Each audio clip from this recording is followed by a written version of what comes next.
Hi, I'm Nafisa. And I'm Tasnim, here to report from Morpeth BBC News School Report.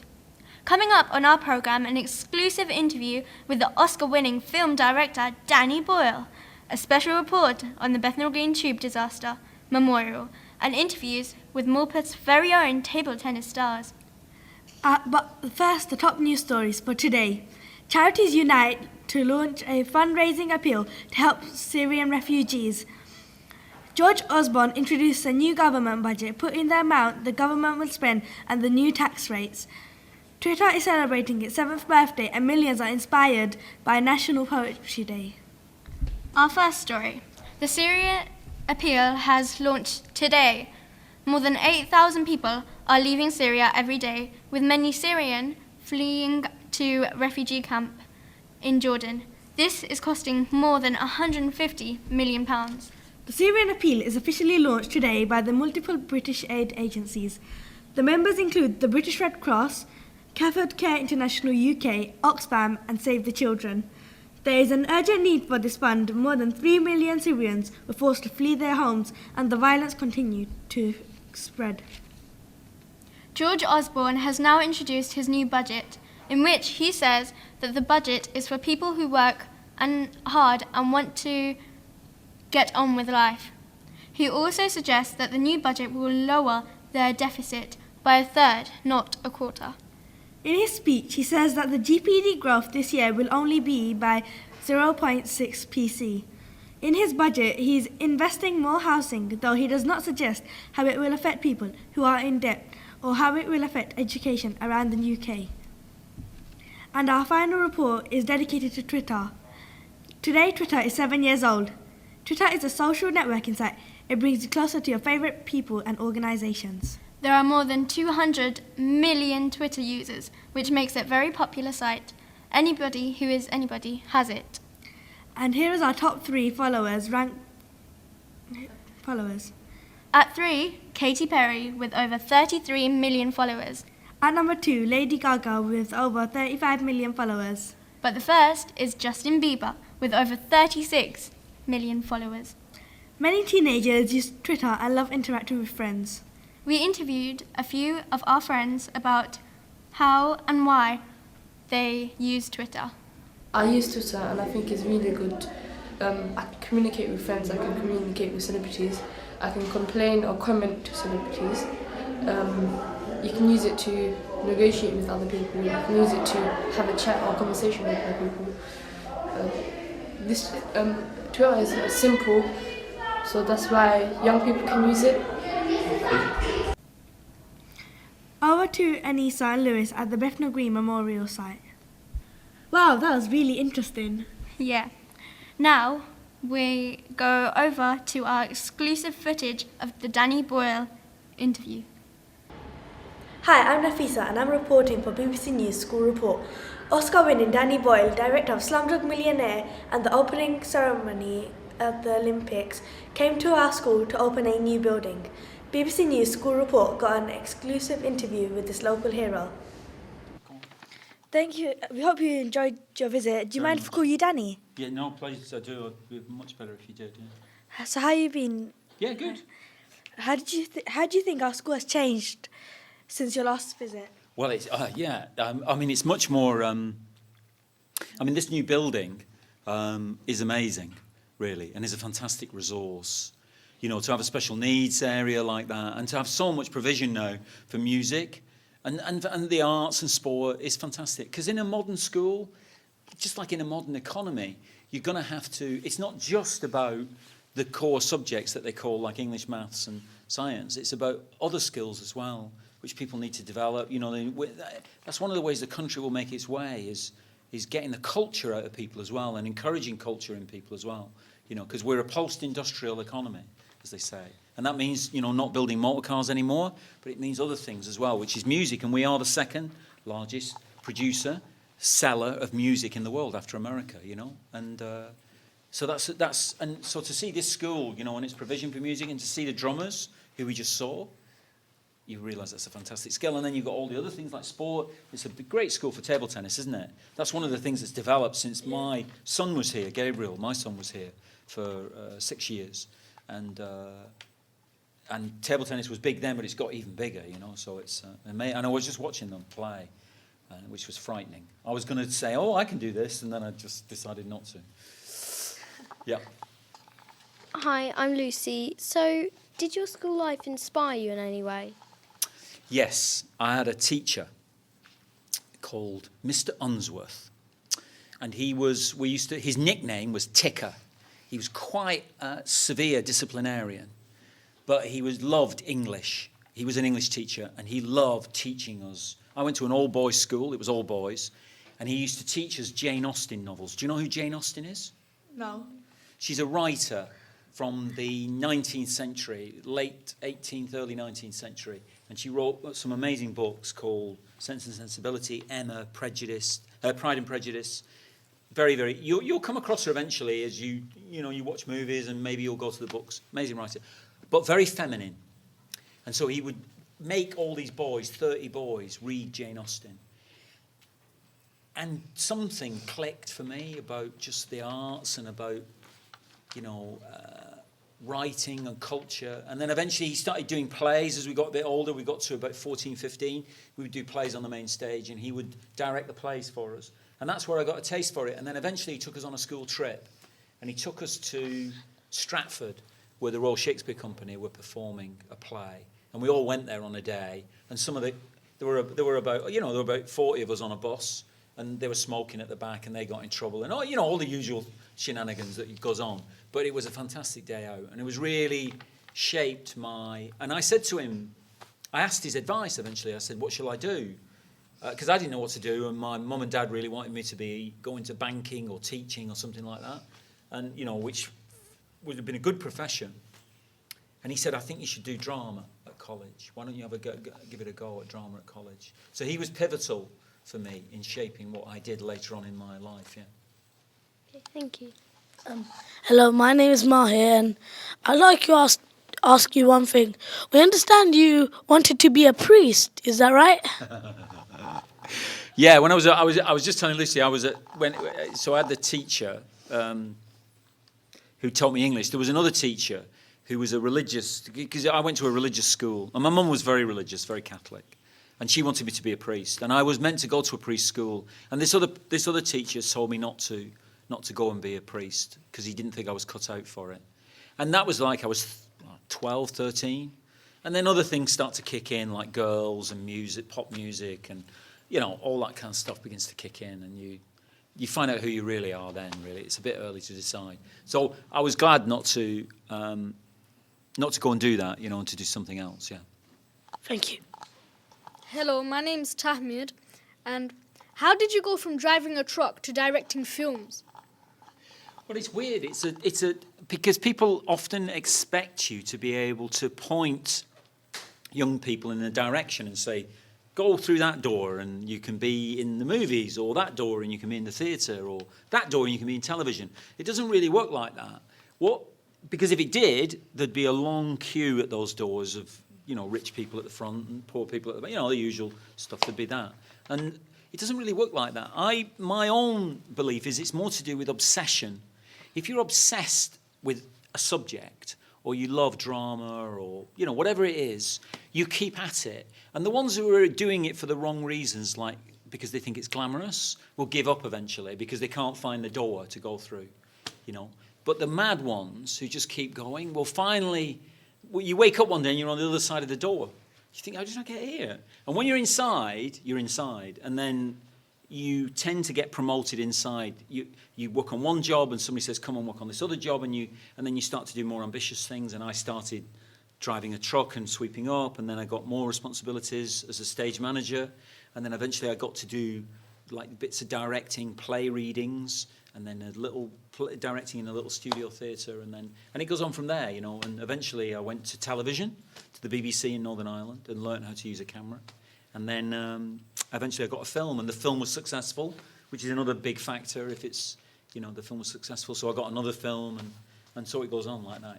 It's once you're through that doorway, that mythical doorway, once you're through it, you'll be fine. Then it's just how far do you want to go, how hard do you want to work. Thank you. How different was it directing a live performance compared to directing films? Yeah, no, it's a good question. It's kind of it's a big. You have to get used to it. It's like with something like the opening ceremony. It's one night only. You know, anything could go wrong, and you mustn't get upset about that because that's part of it. If it does go wrong, that's part of the appeal of the evening. You got to go with that. You know, if something terrible happens, like something doesn't work, you just got to go with it. And everybody had to have that spirit. Whereas on film, you just go again because you're cutting it all together later. You just try it again and again until it does happen. And that, you've just got to go with that spirit. And the volunteers that we had in the opening ceremony were fantastic people, and they had that spirit. Nothing was going to stop them. It could have been the biggest thunderstorm Britain had ever experienced that night, and they'd have still done the show. They'd have had to change some bits of it, but they'd have still done the show because they were determined, you know, they were really wanted to do it. They wanted to be out there on the night representing the country, really, and representing people's belief in the Olympic ideal. They really did, and so they were remarkable people. So it was believing in that one-off moment, really. Whereas on film, you can always keep changing it and changing it and changing it. So I think that's the biggest difference, yeah. How well would you say that your Olympic opening ceremony reflected British culture? Well, that's really for other people to judge, and obviously judgment will vary depending on what you believe yourself is our culture, and everybody's opinion varies, you know, it differs. We tried to do a job that represented a lot of people. We tried to find things that to champion that most of us believe in, really, and would cherish and stand up for, you know, and or recognise as important. And the Industrial Revolution is something that connects us all, because we're all children of it, you know, we're all still living through the legacy of it, especially in East London, you know.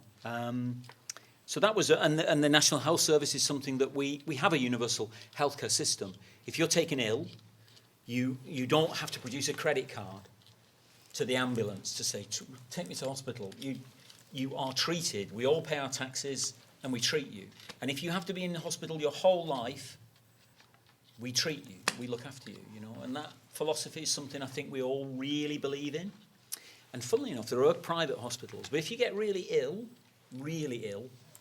you go straight in the NHS, you know. So it was things like that. And then the digital revolution, the third section of it, was something that this man, Tim Berners-Lee, who invented the World Wide Web, he's a key figure for the next revolution, which we're in the middle of at the moment, and we don't know where that will end up with iPads and, you know, people are going to wear glasses now, and you can see the internet on the glasses on one of your eyes, and so you'll be in live streaming communication with everybody on the planet all the time. I mean, who knows where it'll all end up, you know. So. Thank you. I have a question for you. This carries on what Lucy said, but what you just said. But I would like to ask you: do you think, in like about 10 years' time, we would still be using a pen to write with? Interesting. It's interesting because about 10 years ago, there were very serious discussions about there would never be books anymore, that they would be replaced by Kindles or, you know, e-book readers, things like that. And while that has come true, there are those things there, and they do make sense because you can carry hundreds of books around with you just in one thing. There's still books. People still like the physical touch of books. And I think that'll be the same with writing. I think it's still important to be able to handwrite yourself. And I imagine it will remain in tandem with, obviously, a typepad or a touch screen or whatever it is. I mean, you know, the latest ones, you just swipe around letters and it predicts, doesn't it, what you're writing, even as you write it. So you would think that will do away with the pen, but I'll bet it remains in tandem with the digital form as well. What persuaded you to direct the Olympics opening ceremony? Lots of things. I was a big Olympic fan. I'm a big sports fan. I love watching the Olympics. I love watching sport. I live in the East End. I live about a mile from the stadium. So I thought, well, I'm local, you know. I thought that. I thought it was my dad's birthday, July 27th. So that was significant because he was the guy that introduced me to sport. And the other thing, to be honest, is because I had a reputation in, you know, for winning these Oscars with this film, Slumdog Millionaire, I thought that will give me power to push through what we want to do. I did think that. I thought I'll be able to manage these people. Because there's a lot of people who are trying to change what you're doing. They're trying it for the best of intentions, but they're going to ruin it if you let them ruin it. And I thought I'll be able to actually keep them at bay. Whereas somebody else who wasn't as successful in that sense might have got bullied. I thought they'll find it hard to bully me, and they did find it hard to bully me. And I was unpleasant to them sometimes to stop them changing things which they were worried about, you know. So those were the big four factors, really. It was also a challenge and a privilege. I believe in a kind of, sounds a bit silly because to say national service because it suggests the military, but I didn't mean it like that. I think there is something where you have a chance to contribute something, you know, on behalf of everyone, you know, in a country, in your country. And some people choose to do it in public service, like education and healthcare and things like that. And I sort of did it through that, really. That was one of my ideals with it, yeah. You've been working locally in the area lately. Yeah. What do you think Tower Hamlets has to offer to inspire young directors? Oh, it's a fantastic place. There's lots of reasons. West London, for instance, is a nightmare to film in because it's too busy. You can't park anywhere. People are really difficult. They don't want film crews around. East London is much easier to film in. The other thing about it, so you've got more spaces to film. People aren't as familiar with it, so you get this newness on film, which is nice. People are still discovering the East End. Yeah. And this applies to areas of South. Yeah, it applies to areas of South and North London as well. But it's particularly true of the East End. The other thing is it's dynamic. There's lots of reasons it's dynamic. One of the reasons is it's changing from a very, very industrial landscape to something different. So that's change. Change is always dynamic. There's always a dynamism between. You get a lot of East London traditionally has been poor people, you know, and you get this dynamic difference between people who have money and people who don't have money. It creates drama and dynamism and change. It's generally known, East London traditionally is an area where people come to the country, immigrants come to the country and settle there. It's known for it way, way back to the Chinese in the 17th century. And, you know, it's kind of had a history of it. The Huguenots, the Jews, there's so many different people have come and settled and know a Bengali population. And it's like, so you get this dynamism of movement and change and newness.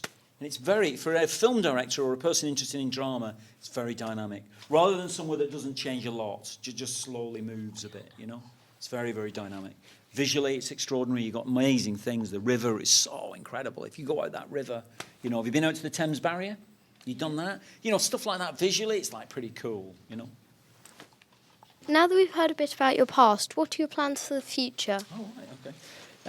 Yes, well, we've got this new film coming out at Easter called Trance, which is set in the East End, mostly shot all around East London, and is a kind of psychological thriller. It's I'd recommend it very highly to all your watchers, viewers. Yeah, and it's got James McAvoy, the guy from X-Men, is in it. Vincent Cassel from Black Swan, French guy from Black Swan, and Rosario Dawson, who was in Men in Black 2 and Unstoppable. And so it's those three. It's a three-hander between those three. So that's coming out. And then I'm just beginning to work on a couple of other projects as well down the line, but I can't tell you about them just yet. Because you when a thing's not really formed, you don't talk about it because it curses it if you talk about it too much. Thank you. I'd like to ask, if you're doing a project about children, do you think we could get involved? Well, it's interesting. We had a lot of kids from East London in the Olympic ceremony. We used hundreds and hundreds of kids from East London and Tottenham as well. There's a Chaos Choir, the signing choir from Tottenham. So yeah, I mean, I made a kids film. Although I didn't make it, I made that one in near Liverpool, between Liverpool and Manchester. That film called Millions. But yeah, no, I'm very. I like working with kids. It's good fun. They're very interesting to direct on film because I'm an enthusiast. So when we finish a bit of filming, if you were doing a bit with me, you know, I'd say excellent, well done, and then I'd say we're going to do that again, and they go, why would you want to do it again? You just said it was excellent. You know, and it's just really nice because it's strange because you do things so many times on films, even though they're good. So, yeah, I like working with them. And, yeah, well, it would depend, really. You'd have to turn up for... By the time I get around to doing it, you'll have left school. You'll be ploughing your own career as a director yourself or whatever it is you want to do, you know. Thank you. Okay, thanks for... That's all we have time for today. Thank you for coming to Morpeth. I hope you had a thoroughly good visit, and hopefully you got to see the good sides of Morpeth as well as the sides that we could improve. Yeah, no, I've had a great day. Thank you very much. Okay, you're welcome. And now over to Shaheen for the weather. The weather today is going to be 4 degrees Celsius and quite breezy. Wind blowing west at 10 miles per hour. It will be quite bright until around 3 p.m. and from there generally cloudy. Little rain at midnight. Tomorrow, Friday, there will be heavy outbreaks and persistent rain, mostly in the west, and it will be quite chilly with very strong easterly winds at 11 miles per hour, around 2 to 4 degrees Celsius. Saturday, small flurries and a little rain in the early hours at 6 a.m, but gradually becoming dry for most part of England. Very cold easterly winds at 9 miles per hour, and the highest temperature will be 2 degrees Celsius. Sunday will be generally the same as Saturday, a bit more drier, but the temperature will be more persistent at 1 degree Celsius, and winds blowing at 11 miles per hour. Hi, we're at Morpeth School, where 2 teams have made it to the national finals. The girls under 19s and the boys under 13s teams have beaten several teams in order to get to this stage. We now have exclusive interviews with the coach and players. When you first discovered that both your teams had got through the finals, what was your first reaction? I was really happy for them, for their hard work and their dedication to the sport. After all the hard work you and your teams have put in, how would you feel if they had lost? I would have been slightly disappointed, but more importantly, I would appreciate the fact that maybe they need to improve instead. How important is it for Morpeth to win? The school's had a long history for reaching the finals as well as winning the national finals, so it's quite important for the school in my view. How do you think that table tennis helps the students' academic future? It keeps them focused, they learn a lot of discipline, they meet a lot of friends, they're socialising, and it definitely helps their concentration. How has it been playing table tennis over the past year? It's been very fun, and we get to go to tournaments and make new friends. It's been pretty intense, and we hope we get better. We know you play at a high level. How do you cope with all the pressure? Well, our coaches and our friends help us through it because they're really convincing. No, really, our coach support us all the way. Even though we go through hard training and hard work, we go through sweat and tears, but our coach is always there to support us. What's the atmosphere like when you're training? It's really fun, but sometimes it gets stressful. It's mostly not fun and games, mostly hard work, training, and sweat till you drop, really. How important do you think it is for Morpeth to win at the upcoming national championships? Well, we think it's very important because we haven't won gold. Well, our girls' team haven't won gold yet, and we really want to. Well, for Morpeth, it will be a huge honour to win it, but for us, we won it like quite a lot of times already, so it's not really a compliment for us, but for Morpeth, it will be real good. Do you think it's worth all your time and effort, and why? Oh, yeah. Because what we've been through, all the experience we've had, there's no stopping us now. Yes, because if we didn't practice, we wouldn't be where we are today. And like one of our coaches said, you have to start at the bottom to go to the top. Yeah! 21st of March, where all the creativity starts. A day where you can get a say and let your imagination slip away. 21st of March, where some birthdays are, like Twitter, who has its 7th birthday bazaar. 21st of March, where the budget takes charge, bringing citizens on the verge, maybe the protests will splurge. 21st of March, forcing the Syrians in an arch, making them hide in caves to protect themselves from the craze. 21st of March, the wait is finally over, The poem is done. Hopefully you've enjoyed it and had fun.